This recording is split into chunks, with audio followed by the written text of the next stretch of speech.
जय हिंद फ्रेंड्स। हम लोगों ने जो केमिस्ट्री का पहला वाला चैप्टर स्टार्ट किया था, जो कि 9th क्लास से था हमारा, वो मैटर था। उस चैप्टर को हम लोगों ने समाप्त कर लिया है।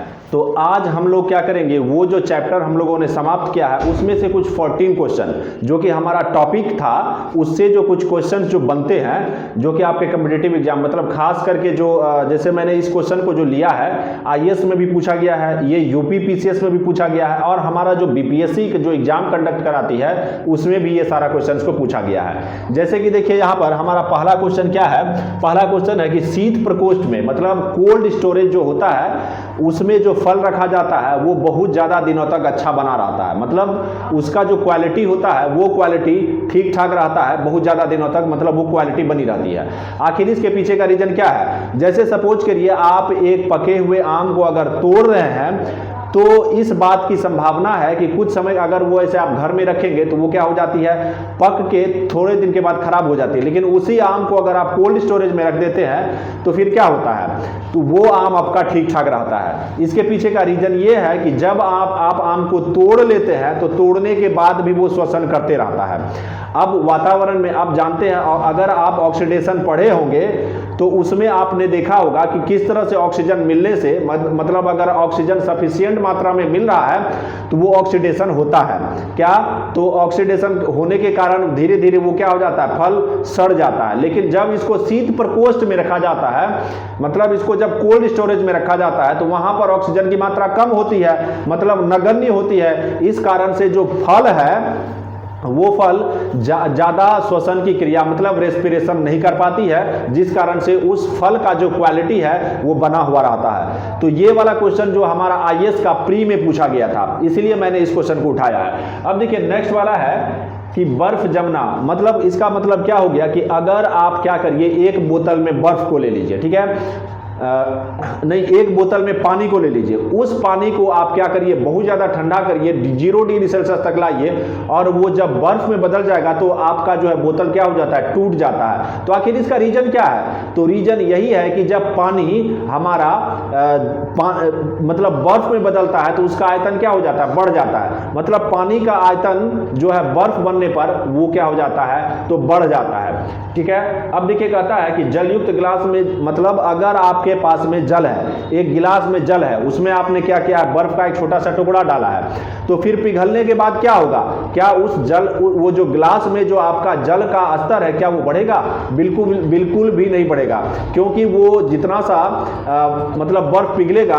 और देखिए जब आप बर्फ को रखेंगे तो वो कुछ वॉल्यूम के पानी को मतलब कुछ पानी को हटाएगा, रिप्लेस करेगा, तभी वो तैरेगा। तो उतना सा मतलब प्लेस में क्या आ जाएगा, तो वो जो पिघला हुआ बर्फ है उसका पानी आ जाएगा। इसीलिए उसका जल स्तर में क्या, तो उस ग्लास के जल स्तर में कोई भी परिवर्तन नहीं होगा। अब नेक्स्ट वाला है कि किस ताप पर डिग्री फ़ारेनहाइट और डिग्री सेल्सियस दोनों बराबर होता है, तो ये हमारा होता है -40 डिग्री सेल्सियस। ये भी क्वेश्चन बड़ा इंपॉर्टेंट है, बहुत सारे एग्जाम्स में पूछा गया है। अब देखिए नेक्स्ट क्या है कि हमारा जो नॉर्मल बॉडी टेम्परेचर होता है, तो नॉर्मल बॉडी टेम्परेचर को आपको तीनों स्केल में याद रखना है। सबसे पहला डिग्री सेल्सियस में कितना होता है, तो 36.9 डिग्री सेल्सियस। वहीं पर फ़ारेनहाइट की बात करें तो फ़ारेनहाइट में कितना होता है, तो 98.6 डिग्री फ़ारेनहाइट। वहीं पर केल्विन में अगर बात करें तो 310 केल्विन। ये वाला जो क्वेश्चन बहुत बार काफी एग्जाम्स में पूछा जाता है, इसलिए काफी इंपॉर्टेंट क्वेश्चन है। अब देखिए यहां पर नेक्स्ट वाला जो क्वेश्चन है हमारा कि कुकर में खाना जल्दी क्यों पक जाता है, इसके पीछे का रीजन क्या है। अब देखिए कुकर के, जब आप कुकर के अंदर में खाना को रखते हैं तो उसके बाद जब बंद करते हैं तो कुकर के अंदर का प्रेशर क्या हो जाता है, वो बढ़ जाता है। तो मैंने आपको अपने लेक्चर वाले वीडियो में इस चीज को बताया था कि जब आप दाब को बढ़ाएंगे तो क्या होगा, तो आपका क्वथनांक यानी कि बॉइलिंग पॉइंट बढ़ जाएगा, मतलब उसको ज्यादा टेम्परेचर लगेगा, पानी को बॉयल होने में ज्यादा टेम्परेचर लगेगा। इसी वजह से क्या हो जाता है, तो वहां कुकर के अंदर में जब दाब बढ़ता है तो क्वथनांक बढ़ता है, इस वजह से खाना जल्दी पक जाता है। लेकिन अगर वहीं आप माउंटेन पे जाते हैं तो वहां पर वायुमंडल का दाब घट जाने के कारण पानी क्या हो जाता है, कम ही टेम्परेचर पर बॉयल करने लगता है। देखिए उतना टेम्परेचर तो मिला नहीं, अब क्या होने लगेगा, तो वहां पर जो खाना अगर आप बनाएंगे तो वहां पर आपको खाना बनाने में काफी ज्यादा समय लगेगा। अब देखिए क्या कहता है कि वायुमंडल हमारे ऊपर बहुत ज्यादा दबाव लगाता है, लेकिन हम लोगों को पता नहीं चलता है। इसके पीछे का रीजन क्या है कि हमारा जो शरीर में जो ब्लड का जो सर्कुलेशन है उसका दबाव का अगर बात करें तो वायुमंडल के दबाव से ज्यादा होता है। इस कारण से मतलब हमारा जो बॉडी के अंदर में जो ब्लड का सर्कुलेशन हो रहा है वो वायुमंडल के दबाव को बैलेंस कर देता है, इसलिए हम लोगों को वायुमंडल का दबाव का पता नहीं चलता है। अगर ऐसा नहीं होता है तो क्या होगा।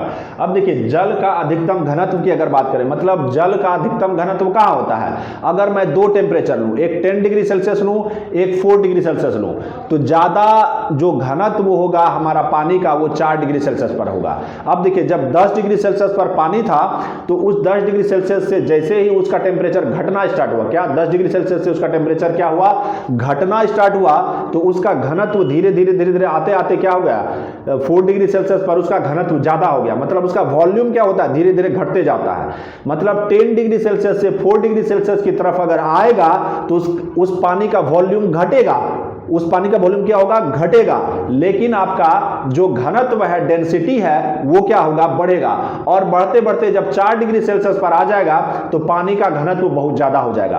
कितना बहुत ज्यादा हो जाएगा, तो बहुत ज्यादा, मतलब पानी का सबसे ज्यादा घनत्व 4 डिग्री सेल्सियस पर ही होता है। फिर 4 डिग्री सेल्सियस के बाद क्या होगा, तो 4 डिग्री सेल्सियस के बाद जो होगा तो पानी का जो वॉल्यूम है धीरे धीरे वो बढ़ना स्टार्ट करेगा, क्योंकि आप जानते हैं कि बर्फ का जो वॉल्यूम होता है पानी से ज्यादा होता है। अगर आप 1 लीटर का पानी लिए हैं तो उस 1 लीटर के पानी से अगर आप बर्फ बनाएंगे तो उस बर्फ का वॉल्यूम ज्यादा होगा।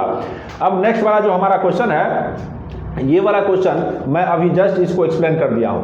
अब देखिए सौर मंडल में जो प्लाज्मा, सौर मंडल में जो हमारा मैटर है, प्लाज्मा अवस्था, पदार्थ का जो चौथा अवस्था है प्लाज्मा अवस्था, उसका होने का क्या रीजन है, तो उसका होने का एक ही रीजन है कि हमारा जो सौर मंडल है वहां पर टेम्परेचर अधिक होता है। मैं अपने वीडियो लेक्चर में प्लाज्मा के बारे में अच्छे तरीके से डिटेल से बताया है कि क्या कारण होता है। जैसे देखिए बिजली अगर चमकता है तो वो पार्शली आयोनाइज्ड प्लाज्मा के कारण चमकता है, या डायरेक्ट आप कहें कि प्लाज्मा के कारण। इतना डीप में जाकर के आपको क्वेश्चन नहीं पूछेगी।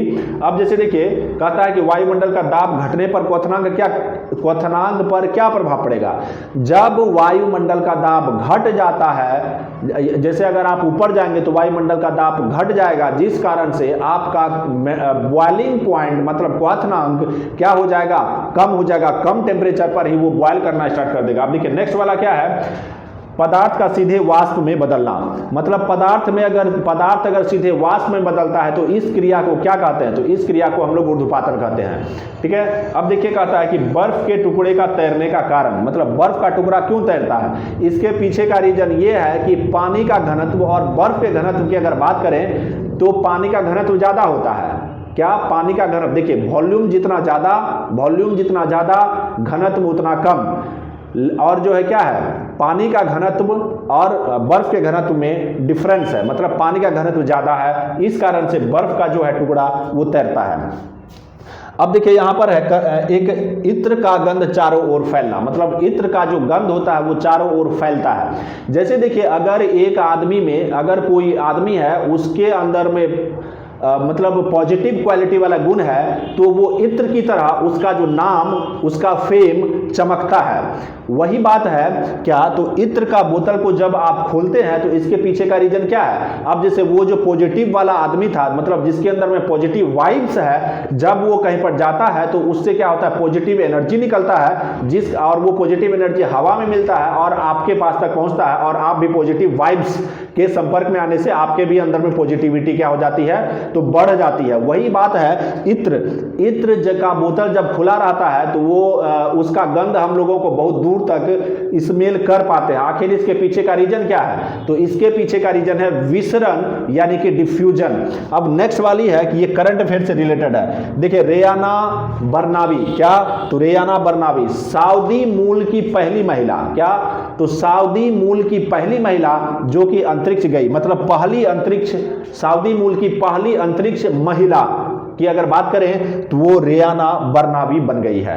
तो आज का जो हमारा वीडियो लेक्चर होगा बस यहीं तक होगा। आज हम अपने इस वीडियो लेक्चर को यहीं पर खत्म करते हैं और मिलते हैं आपसे अगले वीडियो में। तब तक के लिए जय हिंद।